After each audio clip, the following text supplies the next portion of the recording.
ये किताब एक कक्षा 8 में पढ़ने वाले छात्र से लेकर एक शिक्षक, बिजनेसमैन तथा उन सभी के लिए है जो अपने जीवन में कुछ बड़ा करना चाहते हैं। यह पर्सनल फाइनेंस पर लिखी गई सर्वश्रेष्ठ किताब है। यदि आपने पर्सनल फाइनेंस के बारे में अभी सीखना शुरू ही किया है तो ये आपकी पहली किताब होनी चाहिए। इस किताब के लेखक मिस्टर रॉबर्ट कियोसाकी कहते हैं कि उनके दो पिता हैं। एक अमीर है जिन्हें वो रिच डैड कहते हैं और दूसरे गरीब है जिन्हें वो पुअर डैड कहते हैं। इस किताब में उन्होंने अपने दोनों पिता के विचारों से जो सीख ली है उसी के बारे में है, जैसे कि अमीर कैसे बना जाए, अमीर बनने के लिए क्या क्या करना पड़ेगा, लोग पैसा कमाने के बारे में कैसे सोचते हैं, पैसा कमाने की शुरुआत कैसे की जाए आदि। ये किताब लोगों के अंदर फाइनेंशियल अवेयरनेस पैदा करेगी। आइए इस किताब की समरी को देखते हैं। लेखक के एक पिता बहुत ही पढ़े लिखे थे, उन्होंने पीएचडी भी कर रखा था और उनके दूसरे पिता ने अपनी स्कूल की पढ़ाई भी पूरी नहीं की थी। दोनों ही अपने अपने करियर में सफल थे। एक फाइनेंशियल समस्या से जूझ रहे थे और दूसरे उनके शहर के सबसे अमीर व्यक्तियों में से एक थे। जब वो पैसे के बारे में बात करते थे तो दोनों की नजरिया अलग अलग थे।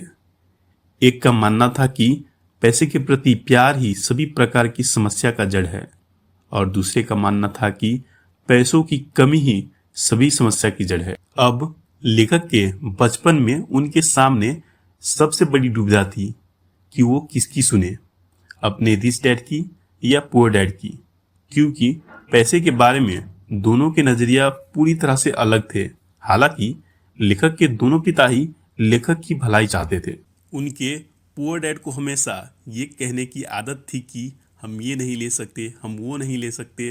वहीं उनके रिच डैड इस शब्द का कभी उपयोग नहीं करते थे।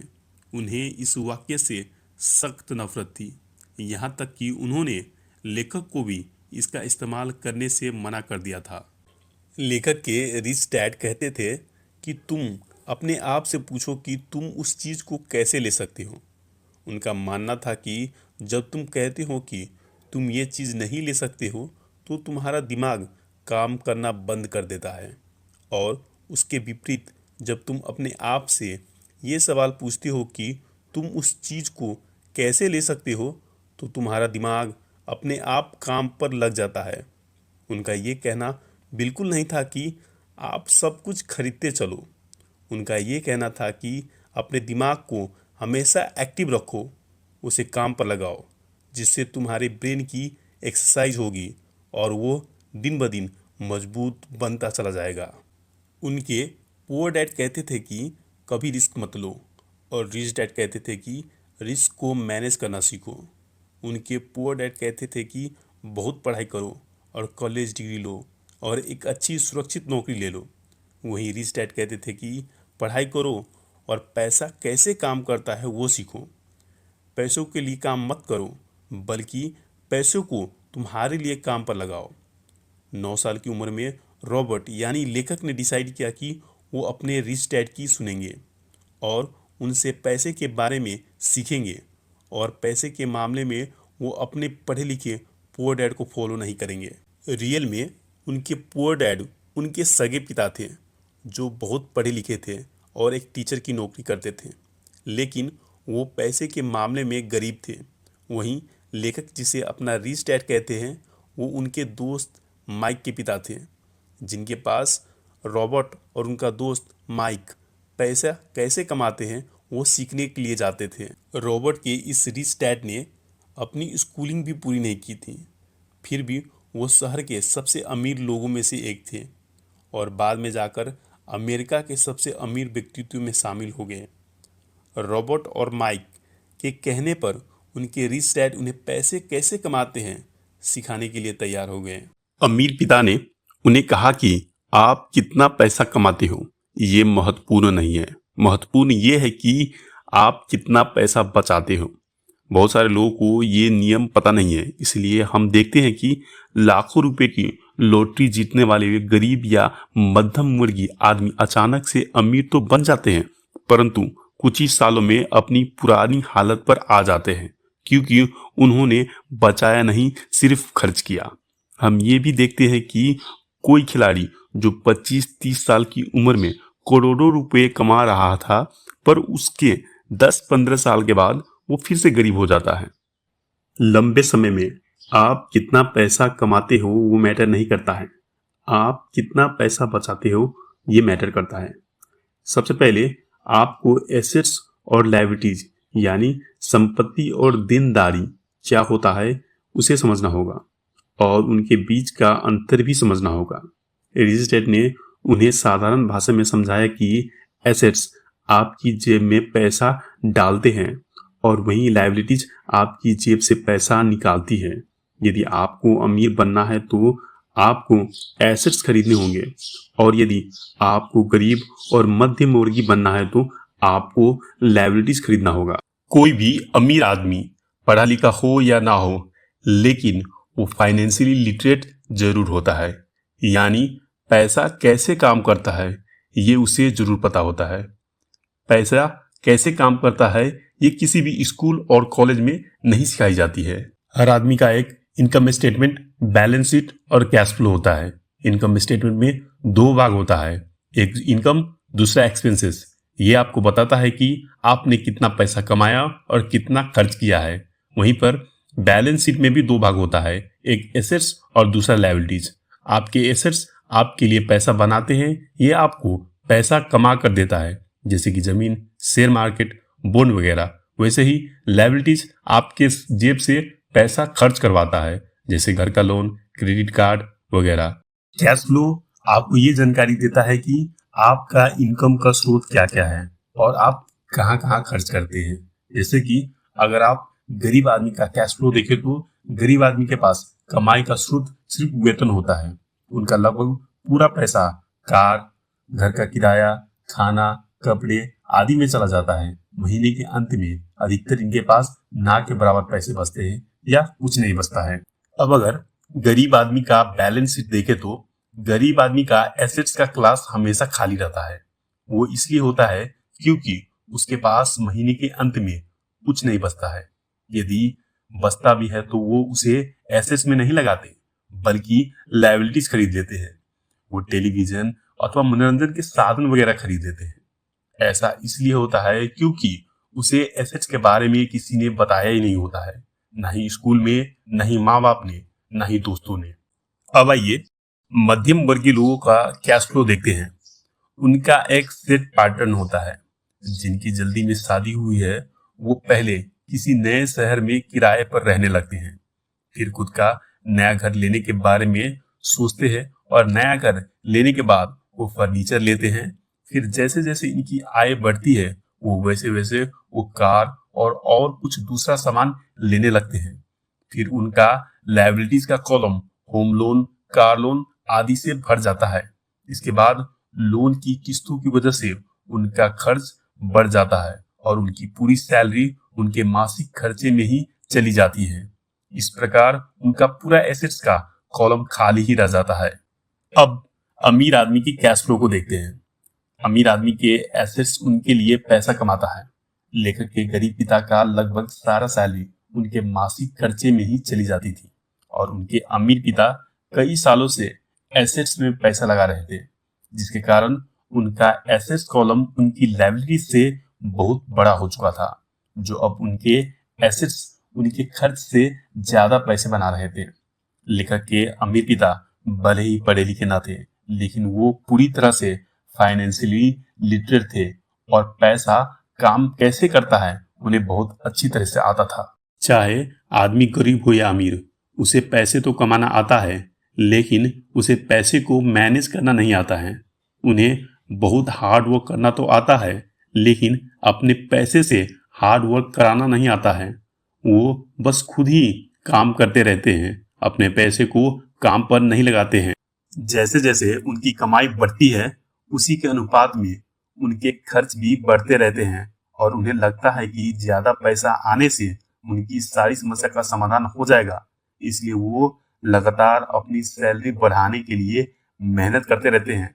चाहे उनका वेतन कितना भी बढ़ जाए, फिर भी उनकी आर्थिक समस्या कभी खत्म नहीं होती है। वो ये कभी नहीं समझते हैं कि उनकी असली समस्या ये है कि उनके पास जो पैसा है उसे वो खर्च कैसे कर रहे हैं, उसका उपयोग कैसे कर रहे हैं। और ये समस्या फाइनेंशियली इलिटरेसी की वजह से है। सबसे पहली बात जो आपको माननी चाहिए वो ये है कि सबसे पहले खुद को पे करो। जो भी पैसा आप कमाते हैं उसमें से कुछ हिस्सा अपने लिए रखो, यानी कि अपने लिए पैसा बचाओ और उन बचे हुए पैसों से ऐसे एसेट्स खरीदो जो आपके लिए पैसा बना सके, यानी आपको पैसा कमाकर दे सके। अमीर और गरीब लोगों में सबसे बड़ा अंतर ये होता है कि गरीब लोग पहले सब पैसे खर्च कर लेते हैं, फिर आखिर में अपने लिए रखने का सोचते हैं, जिसकी वजह से ज्यादातर समय वो अपने लिए कुछ भी नहीं बचा पाते हैं और अंत में ना ही वो उसे किसी एसेट्स में निवेश कर पाते हैं। वहीं अमीर लोग सबसे पहले अपने लिए पैसे बचाते हैं और उसके बाद अपने खर्च करते हैं। ये करने के लिए बहुत ही प्रयास और सेल्फ डिसिप्लिन जरूरत पड़ती है। कई बार आपके सामने कुछ आर्थिक समस्या आएगी, फिर भी आपको सबसे पहले खुद ही को पे करना है और उसे बचाना है। जब आप अपने ऊपर सेल्फ डिसिप्लिन करना सीख जाएंगे तो समझ लीजिए कि आपने अमीर बनने की तरफ अपना पहला कदम बढ़ा लिया है। खुद को पहले पे करने वाले आदमी का एसेट्स बढ़ता रहता है, जिससे वो अपने अन्य खर्चे देखता है और उसमें से जो बचता है उसे वो फिर से एसेट्स में ही निवेश करता है, ताकि उसे अपने वेतन पर ही पूरी तरह से निर्भर रहना न पड़े। वहीं पर पहले खर्च करने वाले आदमी की सारी सैलरी उसके खर्च में ही निकल जाती है और उसके पास ना के बराबर पैसा बचता है या कुछ नहीं बचता, जिससे वो अपने एसेट्स कॉलम को नहीं भर पाता है। यहाँ सबसे महत्वपूर्ण बात ये निकल कर आती है कि अमीर लोग सबसे पहले एसेट्स वाले कॉलम पर फोकस करते हैं और गरीब लोग इनकम स्टेटमेंट पर फोकस करते हैं। अमीर लोग अपना पैसे को बिजनेस, शेयर, सरकारी बॉन्ड और रियल एस्टेट में निवेश करते हैं। वो कई और जगह पर भी पैसा लगाते हैं जहां से उनको एक रेगुलर इनकम मिलती रहती है। उनका ये निवेश उनके लिए एसेट्स है जो उनके लिए पैसा कमाता है। जो एसेट्स आपको पसंद है आपको उनमें निवेश करना चाहिए। आपको ये पता करना चाहिए कि कौन कौन से एसेट्स की श्रेणियां आपको अच्छी लगती है, उसके बारे में बहुत ही गहराई में जाकर अध्ययन करना चाहिए, जानकारी लेनी चाहिए। जैसे वो आगे आने वाले समय में किस प्रकार का आपको मुनाफा दिलाएगी, उस एसेट से कोई अन्यत्र स्रोत भी बन पाएगा या नहीं। लेखक को बिल्डिंग और जमीनें बहुत ही ज्यादा पसंद है। इसके अलावा वो इनमें बहुत ही ज्यादा गहरी समझ रखते हैं, इसलिए वो इसमें ज्यादा से ज्यादा निवेश करते हैं। उन्हें छोटी कंपनियों में भी काफी जांच परख करके निवेश करना पसंद है। यहाँ पर एक और महत्वपूर्ण बात यह है कि अमीर लोग महंगे बंगले, बड़ी गाड़ी और लग्जरी को आखिर में खरीदते हैं। सबसे पहले वो एसेट्स खरीदते हैं जहां से उन्हें कमाई होती है और इसी जगह पर गरीब और मध्यवर्गीय लोग पहले लग्जरी को खरीदते हैं जहां से उनकी आई हुई कमाई भी खर्च हो जाती है। अमीर लोग सबसे पहले अपना एसेट्स का कॉलम मजबूत करते हैं, फिर उस एसेट से मिलने वाली कमाई से वो अपने लिए लग्जरी का सामान खरीदते हैं। अगर उन्हें कोई महंगी चीजें खरीदनी है तो वो पहले सोचते हैं कि किस तरह से अपने एसेट्स कॉलम को मजबूत किया जा सकता है, जिससे एसेट से मिलने वाली कमाई बढ़ जाए और उस कमाई से उस महंगी चीज को खरीदेंगे। वो लगातार अपने दिमाग का उपयोग करते हैं, उससे एक्सरसाइज करवाते हैं, जिससे उन्हें पैसे कमाने के नए नए विचार मिलते रहते हैं। इस तरह वो लग्जरी का सामान खरीदने से पहले वो अपनी कमाई तथा उसके स्रोत बढ़ाने के बारे में पहले सोचते हैं। वहीं पर अन्य लोगों का एक ही कमाई का स्रोत होता है, वो है नौकरी, और वो जब वो कोई लग्जरी सामान खरीदते हैं तो उनकी पूरी आर्थिक स्थिति बिगड़ जाती है। जिन गरीब या मध्यम वर्गीय लोगों की लॉटरी लगती है वो भी अपनी एसेट्स पर निवेश करने के बजाय खर्च बढ़ाते जाते हैं। इस तरह कुछ साल के बाद फिर से अपनी पुरानी आर्थिक स्थिति पर आ जाते हैं। यहाँ पर इनकम समस्या नहीं है, समस्या ये है कि उसका प्रबंधन यानी मैनेजमेंट, यानी कि आप किस तरह आप उन पैसों का उपयोग कर रहे हैं।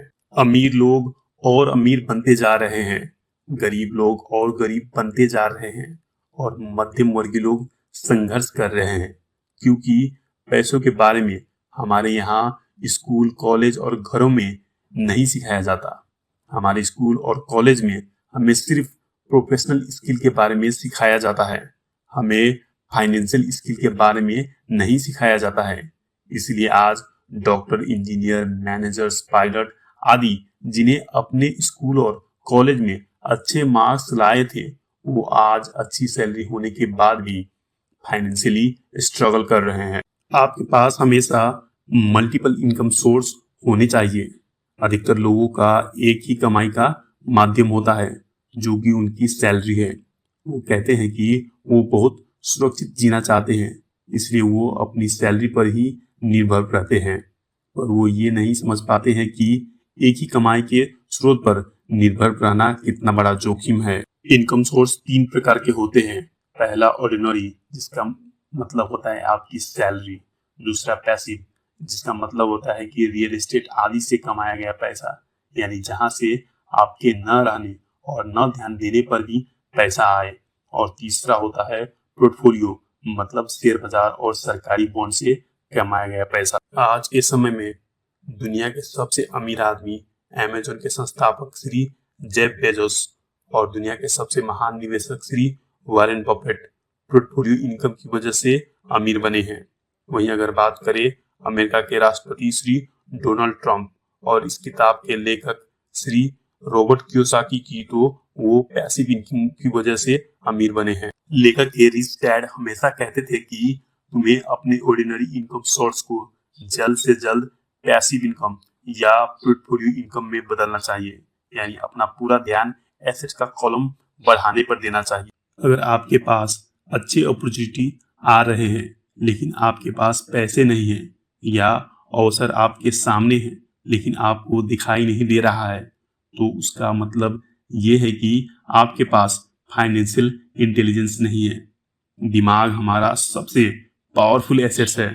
अगर उसे हम अच्छे से ट्रेन करते हैं तो आपको कई अच्छे अवसर ढूंढने में और अच्छे अवसर प्रोड्यूस करने में मदद मिलेगी, जिससे आप बहुत अच्छी कमाई कर सकते हैं। Focus on learning not earning. आपको लर्निंग पर फोकस करना होगा, अपने दिमाग को फाइनेंशियली ट्रेन करना होगा। आपका माइंड फाइनेंशियली ट्रेन होगा तभी वो नए फाइनेंशियल अवसरों को देख पाएगा। कोई भी चीज सीखते हुए आपको अपना माइंड खुला रखना चाहिए। आज के समय में बहुत सारे लोग जब उसके सामने कोई नया विचार आता है तो उसे सही से नहीं सुनते हैं या अनसुना कर देते हैं। वहीं पर जो सही में बुद्धिमान होते हैं वो नए विचारों का खुले मन से स्वागत करते हैं, उसे तुरंत नोट कर लेते हैं। वो बोलने से ज्यादा सुनने पर फोकस करते हैं। आज के समय में जो अलग अलग एसेट्स हैं, जैसे कि जमीन, शेयर बाजार, सरकारी बॉन्ड, नए बिजनेस आदि, आपको किसी में भी निवेश करने से पहले अपना दिमाग खुला रखकर उसका अध्ययन करना होगा। जो लोग लर्न की जगह यर्न पर फोकस करते हैं वो पैसा तो कमा लेते हैं लेकिन उसे अच्छे से मैनेज नहीं कर पाते हैं, फिर आगे चलकर किसी न किसी फाइनेंशियल समस्या में फंसे रहते हैं। फाइनेंशियल नॉलेज न होने की वजह से लोग अपने आसपास चल रही जल्दी से अमीर बनने वाली किसी योजना में किसी कहने पर पैसा लगा देते हैं, फिर उसके बाद वो कंपनी उनका पैसा लेकर भाग जाती है। इसलिए लेखक के रिच डैड ने उनसे कहा कि पहले लर्निंग पर ध्यान देना चाहिए, बाद में अर्निंग पर। फाइनेंशियल लर्निंग आजीवन चलने वाली प्रक्रिया है। जब भी तुमसे गलती होगी तो तुम उससे सीखो और अगले समय वो गलती ना करो। गलतियों से बिल्कुल ना डरो। जब कोई जीतने के लिए खेलता है तो उससे गलतियां होती है, लेकिन सबसे महत्वपूर्ण है कि उस गलती से सीखकर आगे अच्छा करना। रिच डैड ने लेखक को रिस्क मैनेजमेंट, सीखने को कहा। इस संदर्भ में मिस्टर वॉरेन बफेट ने कहा है कि risk come from not knowing what you are doing. आप क्या कर रहे हैं, यदि वो आपको पता नहीं है तो वो जोखिम है। यदि आप गाड़ी चला रहे हैं और आपको गाड़ी चलाना नहीं आता है तो वो रिस्क है। इसको कम करने के लिए पहले आपको गाड़ी चलाना सीखना पड़ेगा। इसी तरह फाइनेंशियल रिस्क को भी फाइनेंशियल ज्ञान और स्किल डेवलप करके कम किया जा सकता है। इसलिए किसी भी एसेट्स में निवेश करने से पहले उसके बारे में सही से जानना और उसके बारे में स्किल होना बहुत जरूरी है। आइए हम आगे देखते हैं कि लेखक ने अपने फाइनेंशियल ज्ञान और स्किल का उपयोग करके कैसे पैसा बनाए। 1989 में रॉबर्ट अमेरिका के किसी एरिया से गुजर रहे थे। वहां उन्होंने देखा कि वहां के अधिकतर घरों पर सेल की बोर्ड लगी है। उस समय अमेरिका में मंदी आ गई थी, शेयर बाजार टूट चुका था तथा वहां की रियल एस्टेट का बाजार भी बहुत ही खराब हालत में था। उन्होंने देखा कि वहां पर एक घर के नोटिस बोर्ड पर बहुत दिनों से सेल का बोर्ड लगा हुआ था। तब वो उस घर के मालिक से मिले। उन्होंने उसके मालिक से पूछा कि ये घर कितने में बेच रहे हो।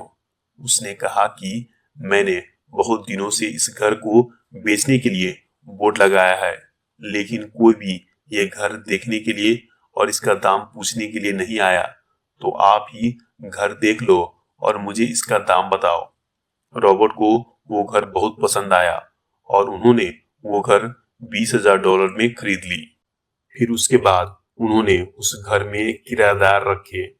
1-2 साल बाद जब उस एरिया में रियल एस्टेट का मार्केट बढ़ने लगा तो लोग उस एरिया में घर खरीदने लगे। उस समय उन्होंने $20,000 में खरीदा घर $95,000 में बेच दिया। यहाँ ध्यान देने वाली बात है कि उन्होंने सिर्फ उस घर के दाम में ही मुनाफा नहीं कमाया, बल्कि उसमें किराएदार रखकर भी उससे पैसा बनाया। उसके 1 महीने बाद फिर उन्हें एक अच्छा फ्लैट मिला, जिसका मालिक जर्मनी का था। उन्हें उस एरिया के रियल एस्टेट मार्केट के बारे में ज्यादा जानकारी नहीं थी।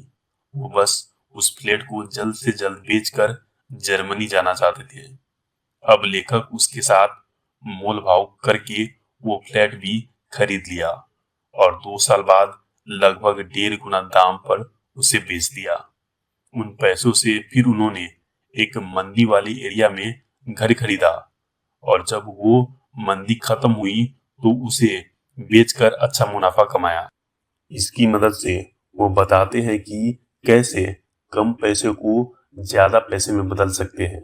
उसके लिए आपके पास उस एसेट से जुड़ा आर्थिक ज्ञान होना चाहिए, तभी आप अच्छे अवसर ढूंढ पाएंगे।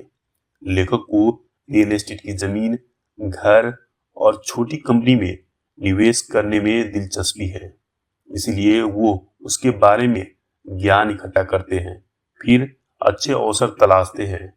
आपको जिस एसेट्स में इंटरेस्ट है उसका अच्छा ज्ञान लीजिए, फिर उसमें निवेश करने के बारे में सोचिए। दोस्तों, अंत में लेखक ने पुनः एक बार याद दिलाने की कोशिश की है कि गरीब और मध्यम वर्गीय लोग पैसे के लिए काम करते हैं, वहीं अमीर लोगों के लिए पैसा काम करता है। अमीर लोग अपने एसेट्स कॉलम को बढ़ाने में लगे रहते हैं। उन्हें उससे जो मुनाफा मिलता है उसे वो वापस वहीं और पुनः निवेश करते हैं। इस तरह उनका पैसा उनके लिए लगातार काम करता रहता है। किसी भी एसेट्स में पैसा लगाने से पहले उसमें जिन लोगों ने निवेश किया है उनसे मिले, जो लोग उसमें निवेश करके सफल हुए हैं। यदि उनसे मिलना संभव नहीं है तो उनके बारे में पढ़ें और उस एसेट्स के बारे में गहन ज्ञान हासिल करें। दोस्तों, ये थी रिच डैड पुअर डैड की हिंदी में समरी। आपको इस किताब में दिए नियमों को अमल में लाना होगा, तभी जाकर आप जल्दी अमीर बन पाएंगे। अब ये आपके हाथ में है कि आप जो पैसा कमाते हैं उसे पूरा खर्च करते हैं या सबसे पहले खुद को पे करके उससे बचाकर सही जगह पर निवेश कर कर अमीर बनते हैं। आपको हमारे द्वारा किया जा रहा प्रयास कैसा लगा, कमेंट करके जरूर बताएं। इस वीडियो को अपने दोस्तों के साथ जरूर शेयर करें ताकि उन्हें भी इससे फायदा हो। इस वीडियो को देखने के लिए आपका बहुत बहुत धन्यवाद।